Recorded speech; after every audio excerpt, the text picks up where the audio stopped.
কুটি জন্মের অপরাধ ছিল, ওই যে তার পাপ খণ্ডন হয়ে গেছে।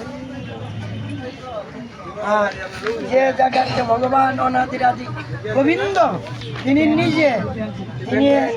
এই দেখাই দিছে এই। আর তাদের এই যে ওই যে কুটি জন্মের যে এই অপরাধ ছিল, আজকে এই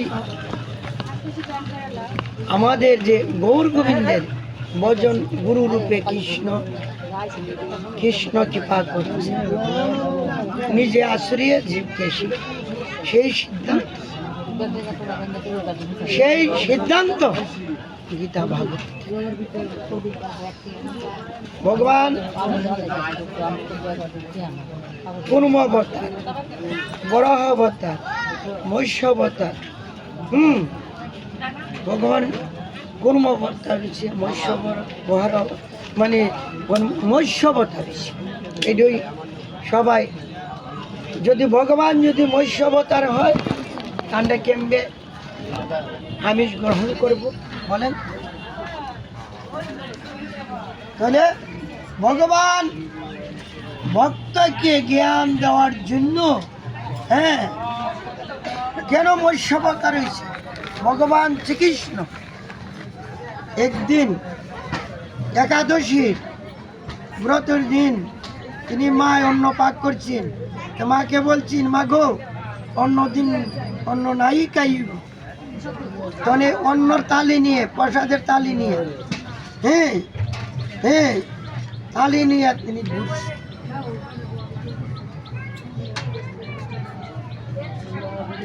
একাদশী দিন অন্ন গ্রহণ করলে পিতৃগাত্রী, মাতৃগাত্রী, গুরুগাত্রী, ব্রহ্মগাত্রী চারটা অপরাধ। গুরুদেবকে অন্যায় কথা করলে, যে একজন এই মহাপুরুষকে অন্যায় কথা করলে যে অপরাধ হয়, এই একাদশীর দিন অন্ন গ্রহণ করলে অন্নর মধ্যে পাপ গ্রাস করে। আর যে ব্যক্তি একাদশী দিন সমস্ত দিন তাকে, সমস্ত রাত্রে তাকে, এই লোককে কওয়া দেব না তাহলে কি প্রসাদ দিবি। একাদশী কাউকে প্রসাদের কথা বলছে, ছেলে হোক মেয়ে হোক, যদি তার ইচ্ছা হয় তুমি পাও। আর একজন ভক্ত আমি পাই প্রসাদ লয়ে ফল ইত্যাদি পাইছি, আমার সংকল্প আমি একাদশী দিন আমি অনাহার থাকি, আমি কিছু তিন প্রকার একাদশী দিন নিয়ম। একটা হলো প্রথম 12টার পরে, 2টার পরে অনুকূল। আর একটা হলো সারাদিন 4টা, রাত্রে হলো 2টা গেল। আর 3 নম্বর হইল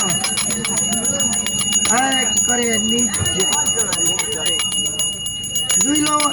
এই যে 1 নম্বর যারা 1 নম্বর হলো সমস্ত রাত্রে, সমস্ত দিন, 4টা পরের দিন স্বর্ণমিত্র লইয়া।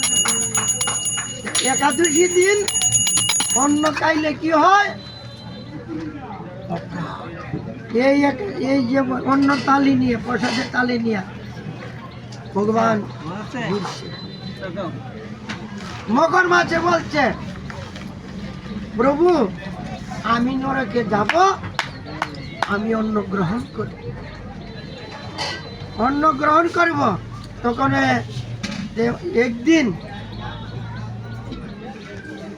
দাপর যুগে, দাপর লীলা শেষ, ভগবান দাপর লীলা শেষে এই কলি যুগে দেখে পাপচ্ছন্ন ঘুরকলিকা, জীবের কোনো গতি নাই।